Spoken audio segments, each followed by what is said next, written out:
Hi Earth Signs, Gemini, Libra, and Aquarius. Welcome po sa ating channel.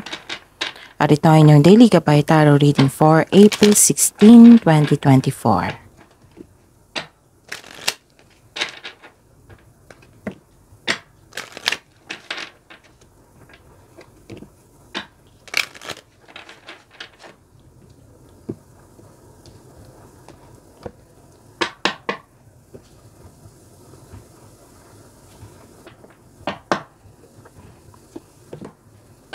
Please be reminded that this is general reading po, so maaari kayo makarelate o hindi. Just take what resonates. Gamitin ang reading na ito bilang gabay lamang. Balik po kayo dito bukas para sa ating Daily Gabay Tarot Reading. Please like, subscribe, and click bell button for notification para updated po kayo sa Daily Tarot Reading natin. Para po sa gusto magpa-reading, maaari niyo pong makuhang link. Nasa description box po ito. Message lang po ako sa Messenger. Maraming salamat po.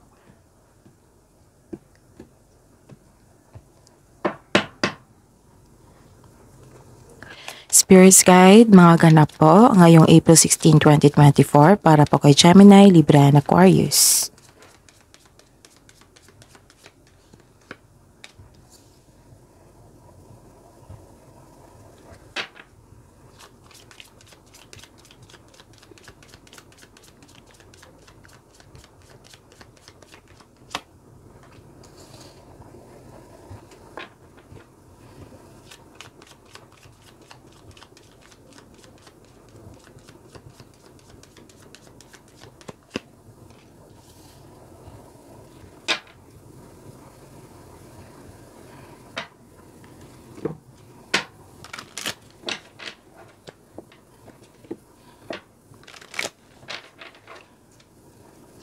Spirits Guide, mga mensahe po para kay Gemini, Libra, and Aquarius ngayong April 16, 2024.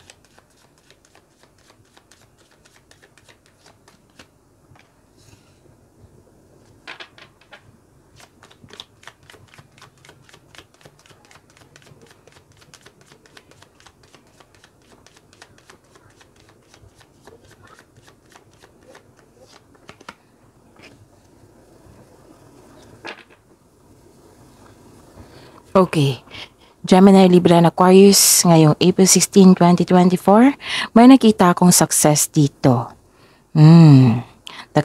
Nakatanggap ka ng tulong, pwedeng rewards, compliment, award. Nakatadhana to sa inyo na ma-receive mo ito. Nakikita ko dito na happy po kayo kasi may magandang resulta. May magandang balita. At may magandang dumating, like for example, positive opportunities and things going your way.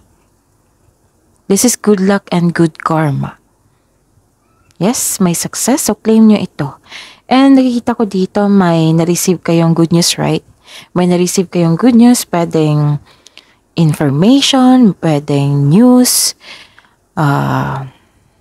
pwedeng, balita na nagbigay kayo ng reaksyon or aksyon. Sa mga naghihintay ng pera dito or cheque, darating na po ito.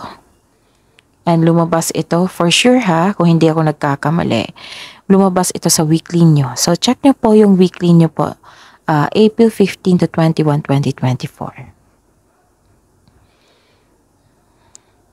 And may nakita ko dito na mag-ingat lang po kayo. Kasi may nakita ko dito nasaktan ka, nagalit ka, at nagkaroon ng argument. Pwede din gumawa kayo ng decision regarding sa inyong passion.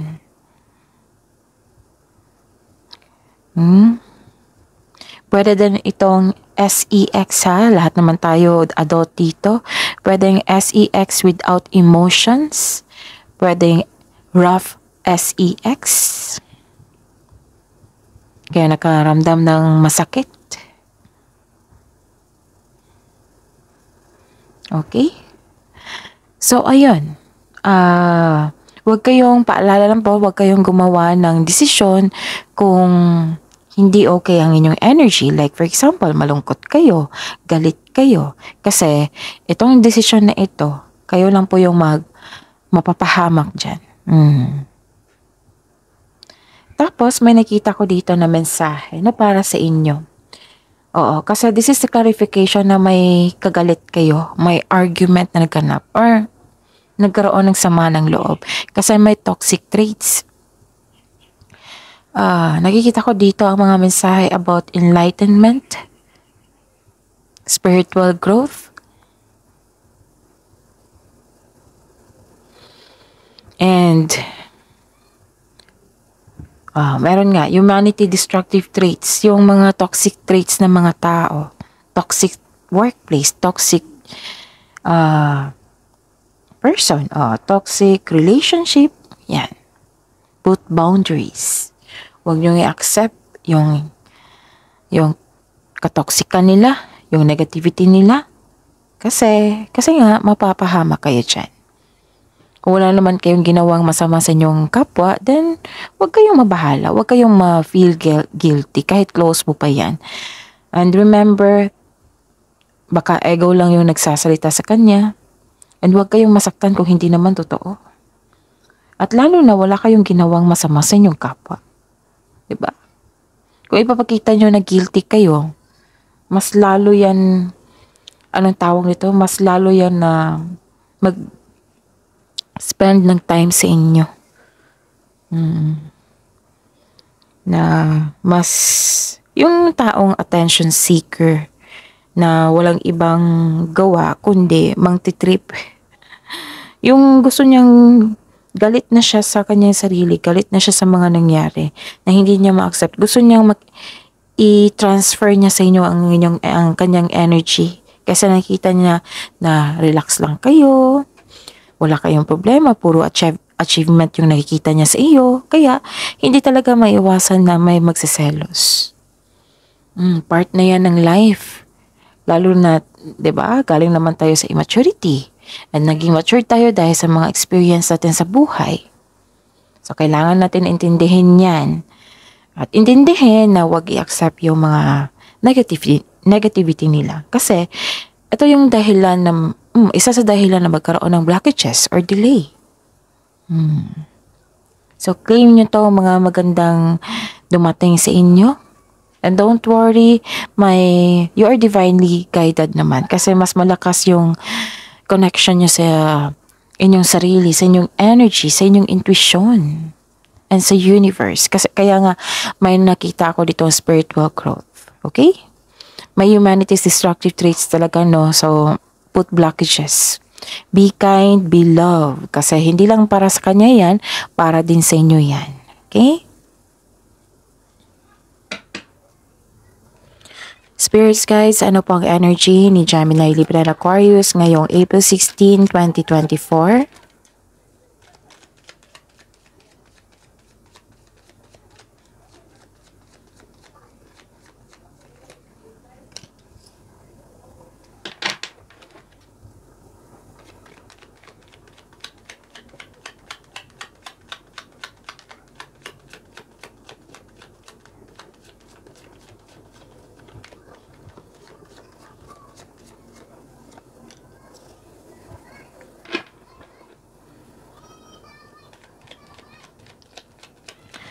Career and money po, Spirits Guide, career and money po ni Gemini, Libra, Aquarius ngayong April 16, 2024.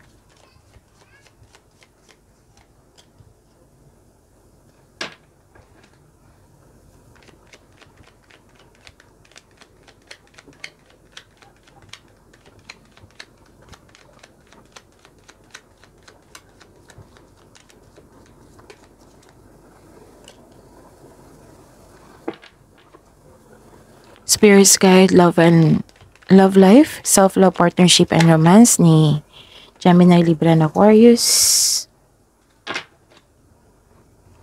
ngayong April 16, 2024.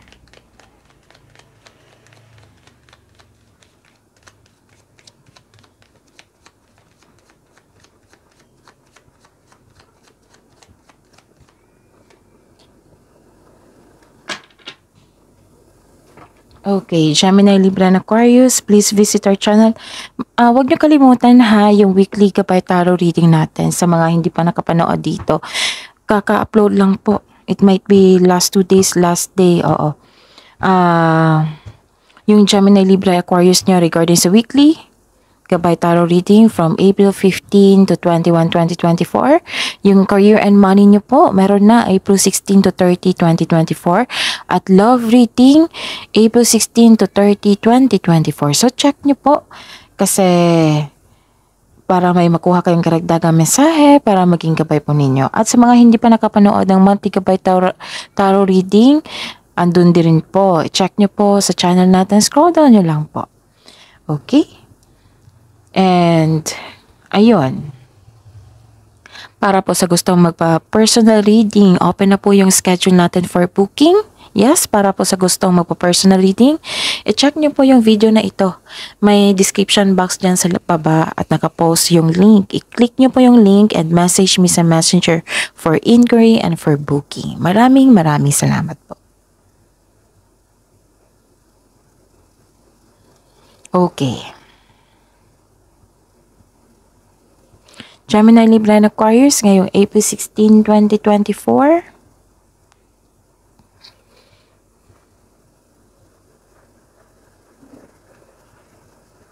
Okay.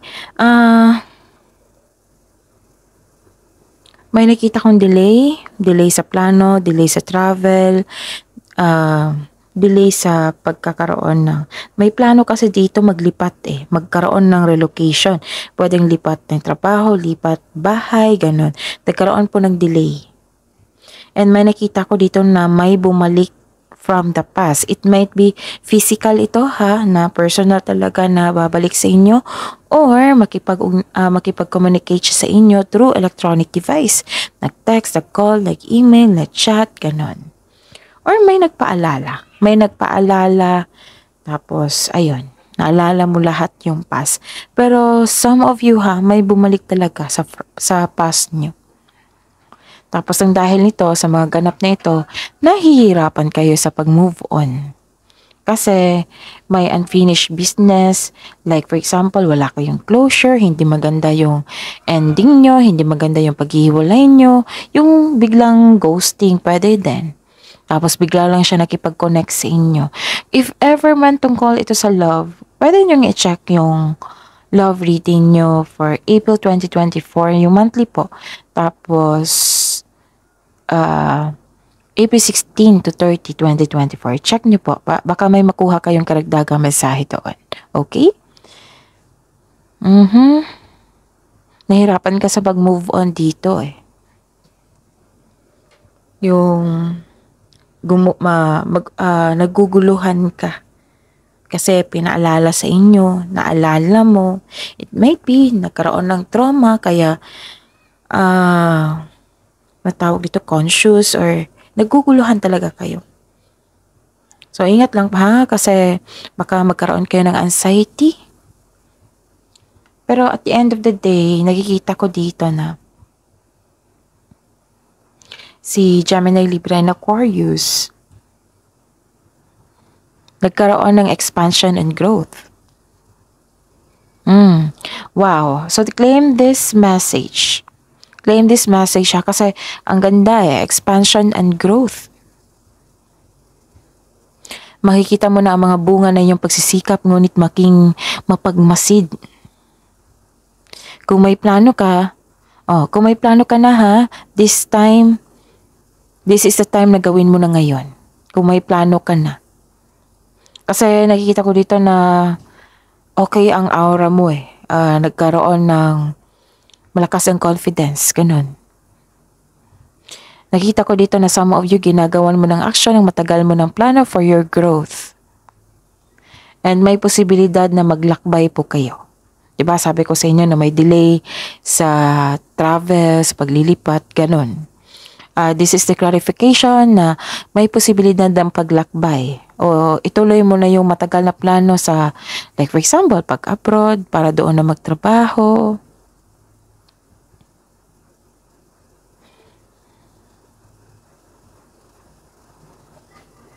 Okay. May magaganap din na collaboration, no? Business travel, it might be. Pwedeng may, sa araw na ito, may kamit kayo. Yung, pwede pwede sa love life ito na nagkaroon ng date or may nakilala ka through your friends or sa activities, ganon. And excited ka dito, nakikita ko. May travel talaga. Or bakasyon. Nakita ko dito nagkaroon ng collaboration or gathering. Pagtipon-tipon, pag-uusap.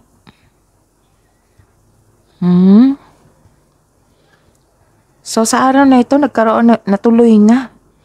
If the other day is hindi matuloy-tuloy kasi naguguluhan ka, nagkaroon ng delay at ngayon, natuloy na. Okay. Ano pa?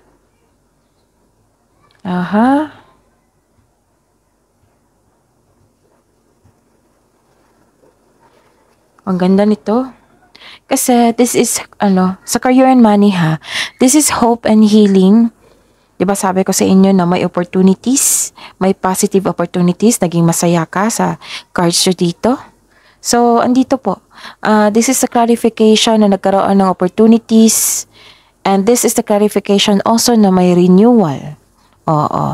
And hope and healing nakikita ko dito Faith, unexpected help, unexpected message. So, this is the clarification of your cards here. Okay? Yung may pag-asa kang madama na maging positibo at gumawa ng paraan. And this card offers hope and guidance. So kung nahihirapan kayo ngayon, have faith that your luck is about to change for the better.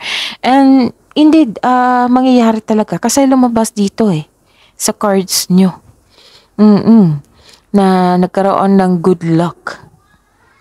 This is a change for the better. May pagbabago. Kung dati naguguluhan kayo, ngayon is ang taas ng confidence nyo. Kung dati nawalan kayo ng pera, ngayon may pag-asa na magkaroon ng pera. Ganon. Tapos, some of you, maaring inspired kayo sa pag-create ng beauty and style sa inyong bahay. Actually, parating lumalabas ito sa Gemini, Libra, and Aquarius. All your dreams are coming true. Basta samahan lang po ng pagsipag at magkakaroon ng mataas na pasensya. Tiyaga. Parati ko yan nabasa sa inyo, Gemini, Libra, and Aquarius. Okay? This card, this is the clarification na may money luck. Ang ganda, no? Good luck, good karma. May money luck pa dito. Wow! So this is your consider na lucky day nyo ngayon. Gemini, Libra, and Aquarius. Claim nyo yan. Okay? So, okay. This card may also indicate that you are healing from money or job loss. Yan yung sabi ko sa inyo kanina, di ba? Kung nung nakaaraw, gipit kayo, ngayon okay na. Para sa mga negosyante, you may be guided to begin a new business or you have a hidden talent that you can put to good use. Baka yung talent na binigay sa inyo, pwede nyong magkaroon ng investment kayo niyan. Like for example, sa akin, mahilig ako sa art. So, nagnegosyo ako before through passion ko. Oo, kasi mahilig ako sa art. Tapos, patok siya. Nag-stop lang kasi hindi ko na kaya yung schedule. Okay? So, ayun. The star can also shows awards and fame. Diba? Sabi ko sa inyo kanina, may rewards na matatanggap. Dito pa lang. Rewards, awards, compliment. Like for example, maraming tumangkilik sa produkto nyo, nag-support sa inyong trabaho. Yes, recognition. Nakilala kayo sa inyong galing, talino at sipag. And this is very good kasi nakikita ko dito na you are healing from the past and feeling hopeful for the future. This is very good, Gemini, Libra, and Aquarius. Actually, ang daming message. Oo, ang daming message talaga. Aabutan na tayo ng oras dito. So, banggitin ko lang yung mga importante. And some of these messages is nasa career and money nyo, yung April 16 to 30 and love reading. So, check nyo. Kasi gusto talaga ipaalam ng cards nyo na may magaganap talaga. Na kailangan nyo mag-ingat, kailangan na may blessings na darating sa inyo, na kailangan magkaroon ng acknowledgement. Yan. Ito yung pinaka-importante. You are healing from the past and feeling hopeful for the future. And please be reminded po, Gemini, Libra, and Aquarius. Diba nagipit kayo last day, last week, tapos ngayon, binigyan kayo ng opportunity, pag-asa, para pagkaroon ng ganyan. And this time, mag-save na po kayo. Para hindi na magkaroon ng disbalance. Kung sa trabaho yan, alagaan po ng trabaho and siguraduhin na mahal nyo ang inyong trabaho. Ganon. So, tingnan muna natin. Baka makalimutan ko yung repeating number. Saglit lang po. Meron nga, 66.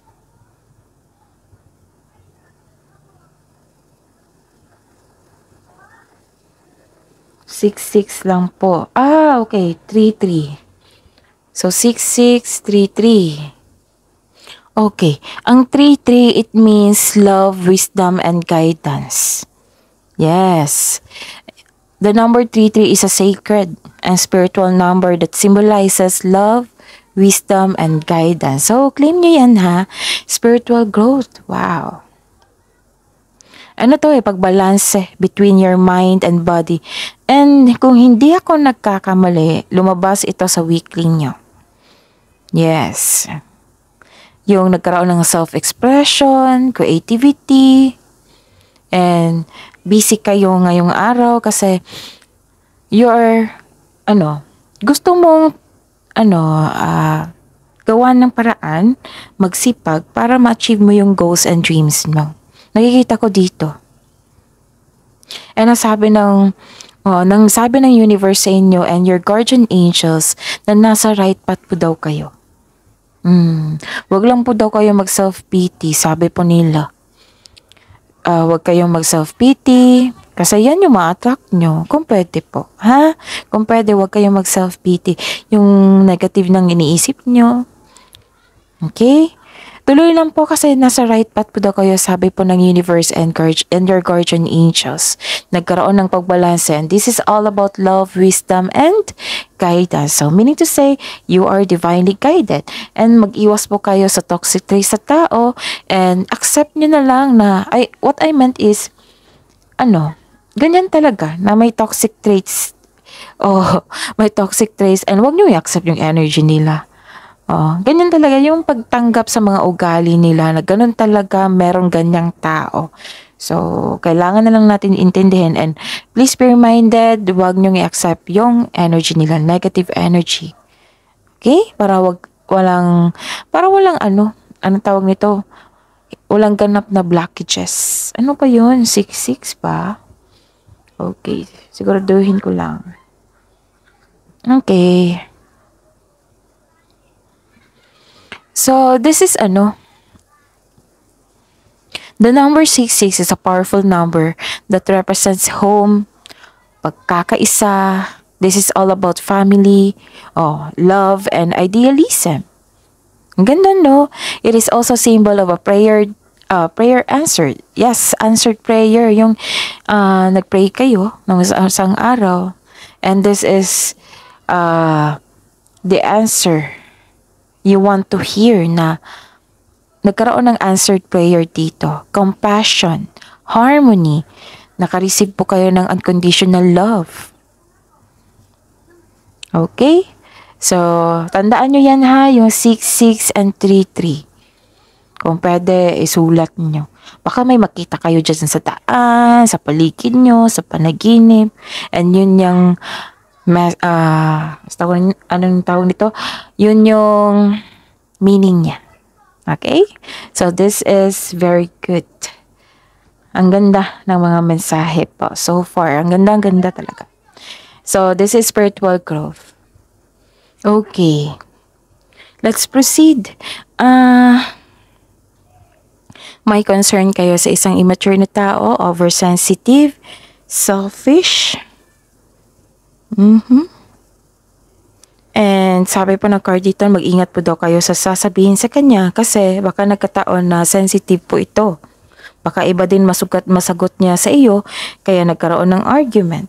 Ito yung nalumabas dito sa cards nyo dito, sa first row nyo. Diba? So, kailangan po na mag-ingat sa bawat sasabihin, improve your communication also. Kahit mali po niya. Oo. Kasi sa conversation talaga, sa komunikasyon sa isang tao, walang tama at mali dyan eh. Walang panalo at talo.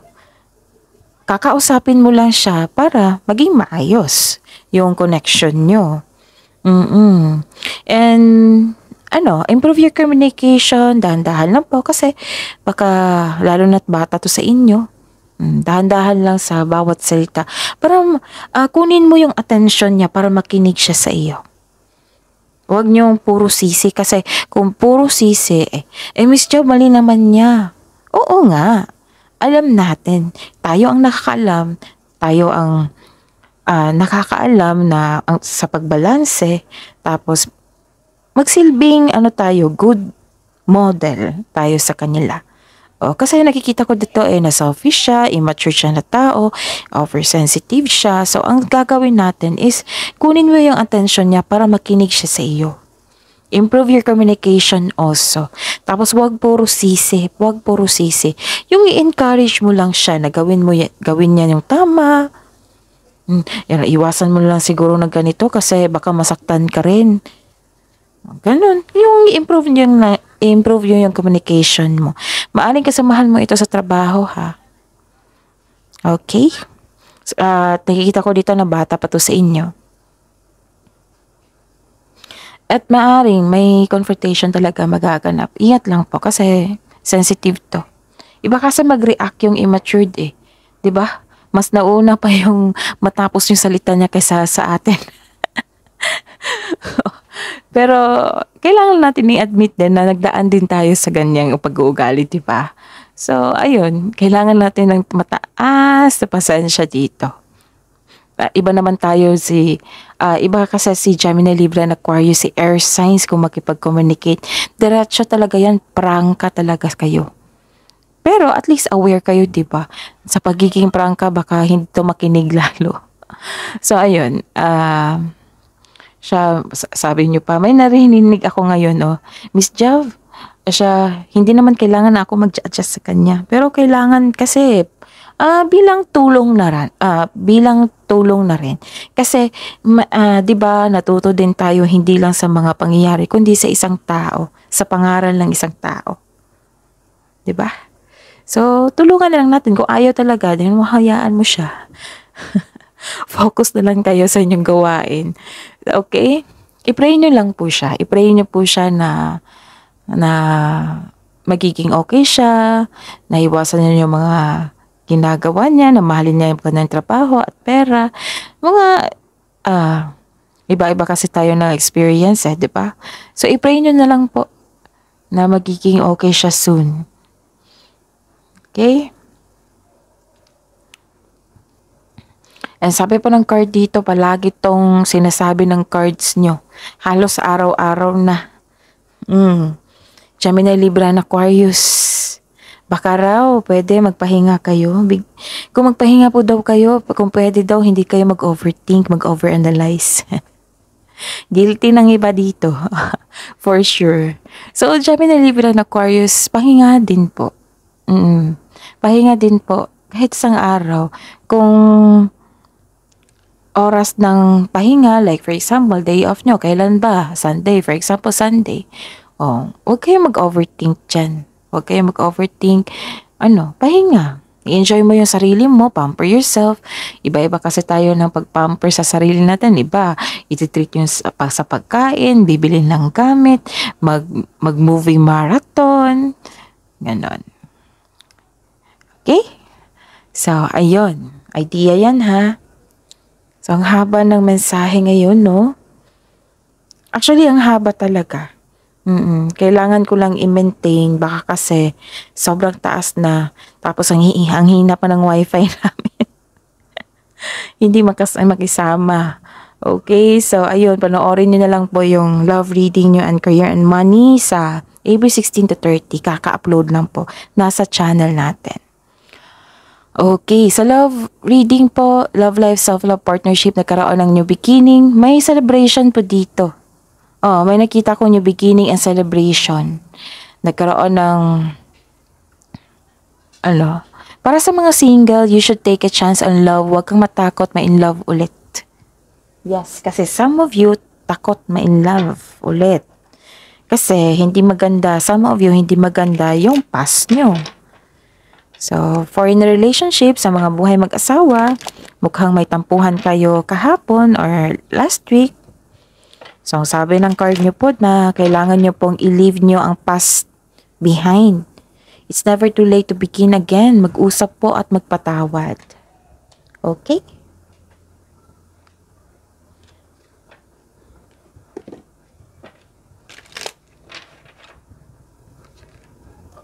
And, okay, sa buhay mag-asawa sa mga relasyon,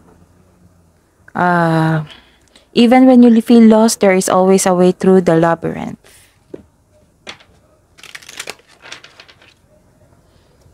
Okay, wisdom message po, your dreams and desires are calling you to action.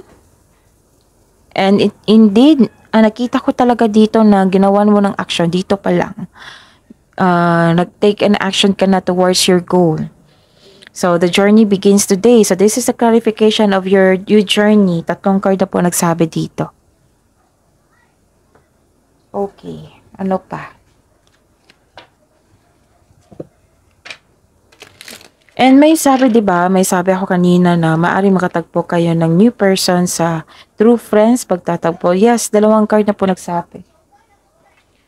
And kung bored na po daw kayo sa inyong life, you have to be creative daw. Tapos, explore.